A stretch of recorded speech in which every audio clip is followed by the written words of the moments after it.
And hello there, ladies and gentlemen, boys and girls. We're on the air. My name's Ryan Murphy, alongside my co-host Jesse Cook and David Maher. This is The Other Side, 98.5 FM. We're talking sports all day with you, and if you're interested in calling in and weighing in on our opinions or giving one of your own, you can call in at 617-986-6768. Once again, that's 617-986-6768. Our first topic off the top is John Tavares, specifically, broader, the NHL. The biggest move, of course, in the offseason was John Tavares heading to the Maple Leafs and what the impact that will have. Jesse Cook. I mean, Tavares is obviously a great player, and he's going to Toronto, who's already got Austin Matthews out there, so that makes a great two-thirds of the first line.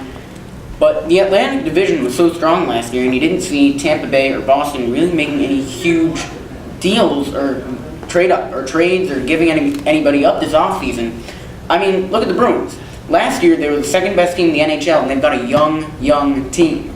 They're clearly a team to be reckoned with in the future. I mean, Charlie McAvoy, Ryan Donato, they've got some minor leaguers who are looking very good. Jakob Forsback Karlsson be one of them. They call him JFK.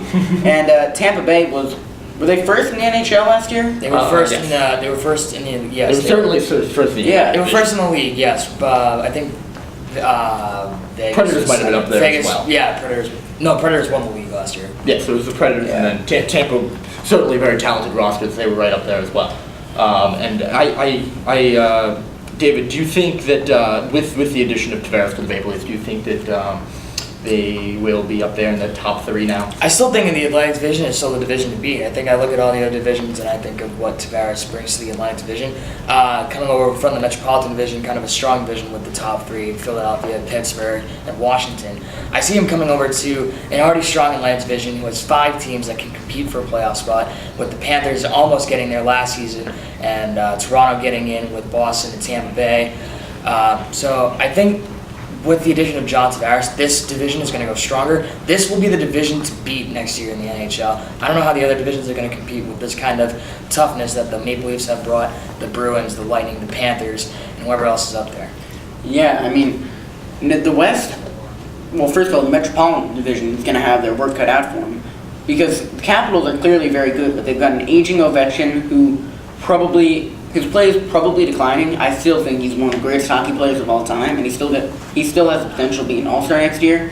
And the Capitals still have a great lineup with Nicholas Backstrom and TJ Oshie out there. But they're the best team in the Metropolitan Division. Of course, they won the Cup. Yeah. I just want to cut you off for a second there, Jess. I don't mean to interrupt, but we do have a caller on the line. Dave from Boston, what you got?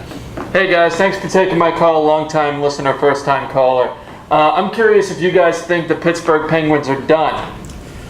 Well, I actually have a friend from Pittsburgh, and he's kind of confident that the Penguins are going to make a resurgence. I'm going to disagree with that statement because I see the Penguins. I thought that last year was not a good year for them. I mean, they did kind of finish in a good spot in second place, but you had to finish up the Flyers in 6 games. And people expected them, like they really expected them to beat the Capitals, and it didn't happen. That raises a lot of questions about this team moving forward. I don't see the Penguins really being that good team. I think that they are still a contender, I think, in the Metropolitan Division, but I don't know how far they're going to get in the playoffs. One thing we have learned in the past decade, at least, is you can never count out the pairing of Sidney Crosby and of Evgeny Malkin, no matter what. So that's my position. I think they'll be right up there as usual. Yeah, and you're talking about how the Penguins didn't exactly have a great year last year. That's probably the worst Pittsburgh team you're going to see, and they still made it to the second round of the playoffs. I mean, Matt Murray was having probably an off year and still did very well. Sidney Crosby is arguably the greatest player of all time. I still think it's Gretzky, but that's another argument. But Sidney Crosby had probably not one of his better years, and if you expect him to be better next year, which I think he will be, then Pittsburgh is going to go farther, and I still don't think they beat the Atlantic, but they're certainly going to be one of the teams that gives them something to think about. One last point for you, David, before we got to go to commercial. I agree with you, but you have Crosby and Malkin, they're 2 aging guys. When those 2 retire, who carries the Penguins? You can't look at guys like Patrick Hornquist, who's also getting up there, Jake Gensel, a young star. I don't know how far this team is going to get with guys like Crosby and Malkin who are nearing the end of their careers. it just raises a lot of questions for me about what happens when those two are gone and Penguins have no other star talent to look for. Yeah, but we're not talking about the future. We're just talking about this year. All right, well, we do have to go to commercial, and we'll be talking more Penguins, more NHL after the break. Once again, I'm Ryan Murphy alongside David Meyer and Jesse Cook on 98.5 FM, The Other Side.